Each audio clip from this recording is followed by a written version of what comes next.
Assalamualaikum warahmatullahi wabarakatuh. Salam sejahtera bagi kita semuanya. Om Swastiastu, Namo Buddhaya, Shalom dalam kebajikan. Perkenalkan, kami dari Universitas Negeri Jember dengan NIM 2201 Aprilia Pratiwi dan 2289 Sela Adisa Rosalin. Adapun laporan PKPA Industri di PT Exaltis Indonesia dengan beberapa tugas khusus yang diberikan dan akan dibahas secara detail bagaimana tugas khusus tersebut. Adapun untuk departemennya adalah Departemen Produksi dan juga Supply Chain Management. Tugas khusus yang pertama yaitu update mapping activity, yang dimana kegiatan ini dilakukan secara rutin oleh Departemen Produksi dengan tujuan untuk mengetahui proses apa saja yang dilakukan oleh masing-masing operator di setiap ruang prosesnya. Update mapping dilakukan 2 kali penginputan data, yaitu pada papan informasi serta data Excel. Update mapping activity dilakukan untuk melihat kesesuaian antara jadwal yang telah dibuat dengan aktual pelaksanaannya. Apakah sesuai dengan jadwal atau lebih cepat, serta apakah ada keterlambatan dibanding dengan jadwal yang telah dibuat. Apabila aktual lebih lambat dari jadwal, maka dicari penyebab dan dapat dikarenakan juga karena ketersediaan bahan baku yang kurang dan lain sebagainya. Tugas kita di sini sebagai mahasiswa melakukan update mapping setiap pagi yang dilakukan secara rutin. Tugas khusus yang kedua yaitu uji kebocoran stripping atau blistering. Kegiatan ini merupakan suatu pengujian yang dilakukan secara rutin oleh operator atau pihak IPC dengan tujuan untuk memastikan hasil pengemasan primer, stripping atau blistering tidak bocor. Pengujian ini dilakukan setiap 1 jam sekali sesuai jumlah yang tertera dalam CPB. Stripping dikatakan bocor apabila cairan metilen blue 0,1% masuk ke dalam foil, dan stripping tidak bocor apabila bagian foil tidak dimasuki oleh cairan metilen blue. Hal ini dapat dilihat dengan cara membuka bungkus foil dan stripping dengan cara menggunting bagian strip, kemudian dibuka dan dilihat hasil tablet yang telah dilakukan pengujian.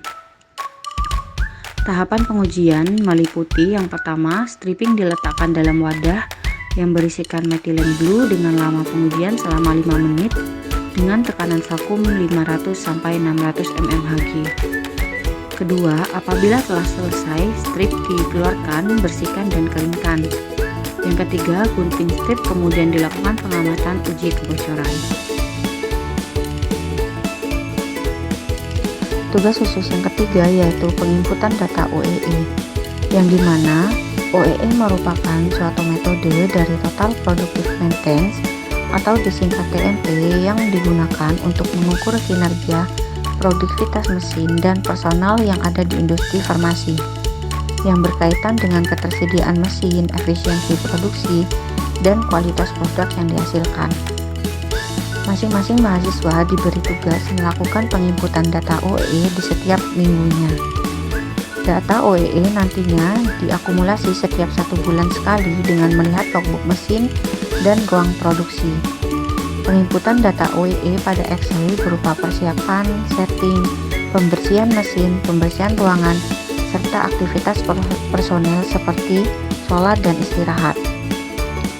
OEE dikelompokkan menjadi 3 bagian, yaitu OEE proses, terdiri dari ruang tableting. Kedua yaitu OEE primary packaging, terdiri dari ruang stripping dan filling proses semi solid. Kemudian OEE secondary packaging. Tugas khusus yang keempat yaitu pemantauan promotion study, yang dimana kegiatan ini dilakukan yaitu berupa pengamatan di ruang pengemasan terkhusus pada line 1 dengan tujuan untuk mengamati kinerja mesin, konfigurasi, serta efektivitas personil dalam proses pengemasan sekunder. Pengamatan Promotion Study dilakukan pada tanggal 08 Februari hingga 25 Februari pada pukul 7.30 sampai 16.00. Hasil pengamatan selama 2 minggu didapatkan data. Yang pertama, konfigurasi masing-masing leader memiliki cara yang berbeda. Kedua, cara peletakan stiker pada salep kalpanak tiap shift berbeda, terkadang di awal dan di akhir. Ketiga, yaitu etiket kalpanak sering putus-putus akibat jenis bahan terlalu tipis. Keempat, yaitu mesin sering mengalami kendala apabila pergantian produk. Kelima, pemutaran produk pada table run mengakibatkan tutup salep tidak rapat, sehingga perlu dilakukan pengecekan ulang di akhir proses. Keenam, yaitu pengecekan coding salep tidak semua dilakukan di awal, disesuaikan dengan leader masing-masing setiap shift. Tugas khusus yang kelima yaitu penginputan data HVIC dan pembuatan laporan HVIC, yang dimana data HVIC dilakukan oleh pihak IPC setiap harinya. Kegiatan ini dilakukan dengan tujuan untuk memantau kinerja unit HVIC di setiap ruangan. Pemantauan dilakukan dengan melihat nilai suhu, RH, tekanan, dan dilihat fluktuasinya. Apakah memenuhi syarat atau tidak memenuhi syarat. Apabila fluktuatif atau bahkan terdapat yang tidak memenuhi syarat, maka akan dilaporkan kepada teknis agar segera dilakukan tindakan.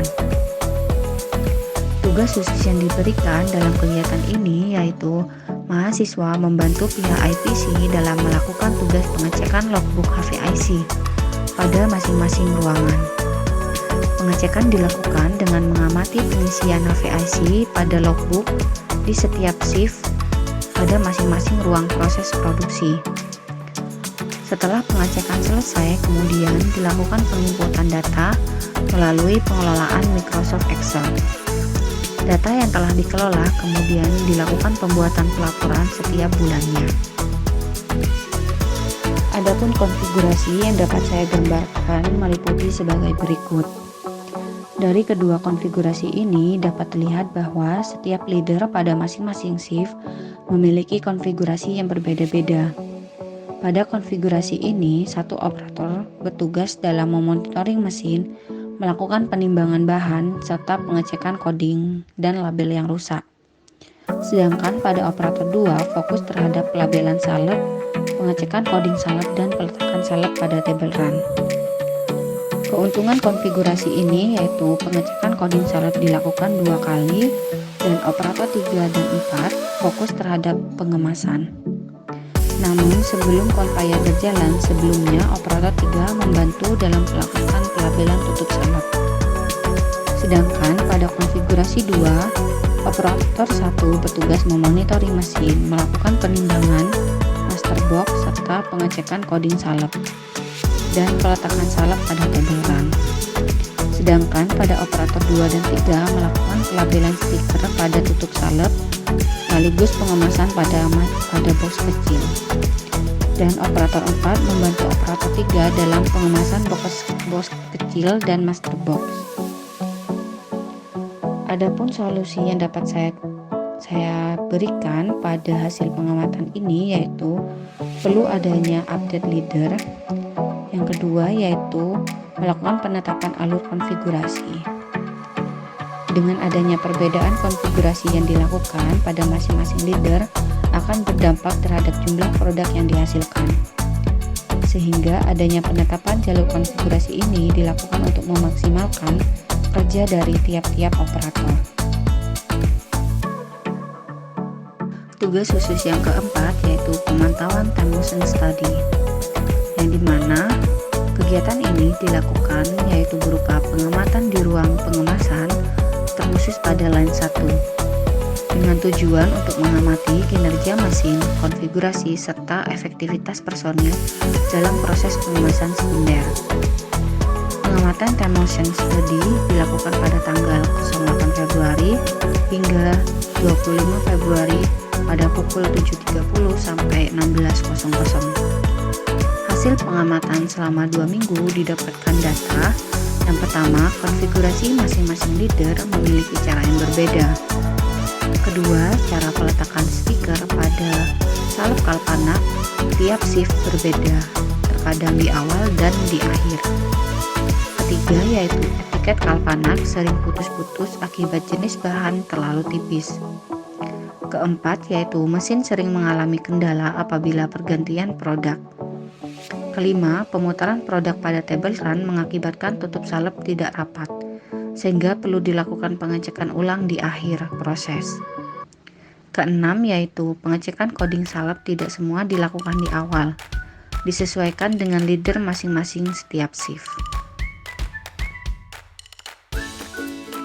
Adapun tugas khusus Departemen SM atau Supply Chain Management yang pertama adalah perhitungan material usage variance pada bahan kemas tahun 2022 dan menentukan lead time packaging material di warehouse.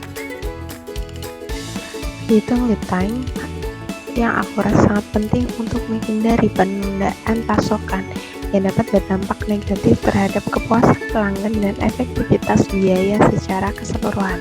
Salah satu penetapan perhitungan lead time pada packaging material di mana menghitung kebutuhan waktu rilis bahan baku dari kedatangan, pengujian oleh Departemen Quality Control, dan nantinya mendapatkan status rilis yang bahan menandakan siap digunakan pada proses packaging produk. Kedua adalah perhitungan material usage variant atau MUV. MUV ini adalah bagian dari varian bahan yang disebabkan oleh perbedaan antara standar kualitas bahan yang ditentukan oleh output aktual dan juga jumlah aktual bahan yang digunakan. Suatu industri atau produsen menggunakan laporan variasi bahan untuk meningkatkan keputusan produk dengan mudah mengambil analisis dan membandingkan biaya dan jumlah bahan aktual dan standar di seluruh produk serta pabrik. Nah, kegiatan ini ditujukan untuk praktik bisnis yang baik di Departemen Produksi. Sebuah organisasi dapat meningkatkan efisiensi produksi dan pengumpulan datanya serta mengurangi kemungkinan kurangnya perbandingan dan analisis yang disebabkan oleh kerugian kompetitif. Perhitungannya adalah varians penggunaan bahan didapatkan dari varians campuran bahan ditambah varians hasil bahan sehingga didapatkan material usage variant atau MUV.